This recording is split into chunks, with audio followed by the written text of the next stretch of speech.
Marital rape और पति की ओर से की गई जबरदस्ती पर महिलाओं की शिकायत के खिलाफ आने वाले तमाम फैसलों से इतर बॉम्बे हाईकोर्ट की ओर से एक ऐसा फैसला सामने आया है जिसने शादीशुदा महिलाओं की गरिमा को एक बार फिर बनाए रखने की उम्मीद जगाई है। दरअसल बॉम्बे हाईकोर्ट की ओर से एक महिला का सपोर्ट करते हुए पति की याचिका को खारिज किया गया है। पत्नी का आरोप था कि पति उसकी मर्जी के बिना उसके कमरे में दाखिल हुआ और उसकी कंसेंट के बगैर उसे गलत ढंग से छुआ, जिससे महिला की गरिमा को ठेस पहुंची है। महिला ने ये भी बताया कि इसके बाद पति ने उसके साथ मारपीट की। इस मामले को खारिज करने की अर्जी देते हुए पति की ओर से याचिका दाखिल की गई। पति की ओर से कहा गया कि महिला की ओर से लगाए गए तमाम आरोप झूठे हैं।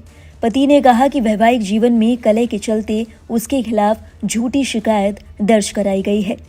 इस मामले में बॉम्बे हाईकोर्ट की ओर से एक सूझबूझ भरा निर्णय दिया गया। 7 जनवरी को मामले की सुनवाई करते हुए जस्टिस रविंद्र घुगे और जस्टिस राजेश पाटिल की बेंच ने कहा, हमें नहीं लगता कि इस कार्रवाई में छोटा ट्रायल चलाकर ये पता लगाया जा सकता है कि एफआईआर में दर्ज बातें पूरी तरह से झूठी हैं और एफआईआर को रद्द किया जाना चाहिए।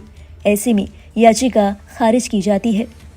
ये कहते हुए पति की ओर से लगाई गई याचिका को बॉम्बे हाईकोर्ट की ओर से खारिज कर दिया गया है। बताते चलें, पत्नी की ओर से मुंबई के कस्तूरबा सब पुलिस स्टेशन में शिकायत दर्ज कराई गई थी। मामले में लाइव लॉ की रिपोर्ट के अनुसार 26 फरवरी 2024 को दर्ज कराई गई एफआईआर में पत्नी की ओर से आरोप लगाया गया, पति मेरे बेडरूम में जबरन अंदर घुस आया और मेरे साथ बहस की। इसके चलते मैंने पुलिस से पति के खिलाफ धारा 506 लगाने की अपील की। अगले दिन पति जबरन बेडरूम में घुस आया और मेरी अनुमति के बगैर टॉयलेट का इस्तेमाल किया। जब मैंने सवाल किया तो हम दोनों के बीच बहस शुरू हो गई। मैंने घटना का वीडियो रिकॉर्ड करने की कोशिश की तो पति ने फोन छीन लिया। मेरी मर्जी के बगैर मेरे स्तन छुए। मैं बेहद अपमानित महसूस कर रही थी। इसके बाद हम दोनों जब किचन के पास गए तो पति ने मेरे साथ मारपीट की। वहीं दूसरी ओर पति की ओर से दाखिल की गई याचिका में कहा गया कि दोनों अपने 10 साल की बेटी के साथ एक ही घर में रहते हैं। हालांकि दोनों के बीच बनती नहीं है। वैवाहिक कलह के चलते पत्नी और बच्चा बेडरूम में और पति लिविंग रूम में सोता है। पति के आरोप थे कि महिला ने उसके खिलाफ झूठी एफआईआर दर्ज कराई है। पति का कहना है कि पत्नी ने झूठी कहानी बनाई और पुलिस को झूठे बयान भी दिए हैं।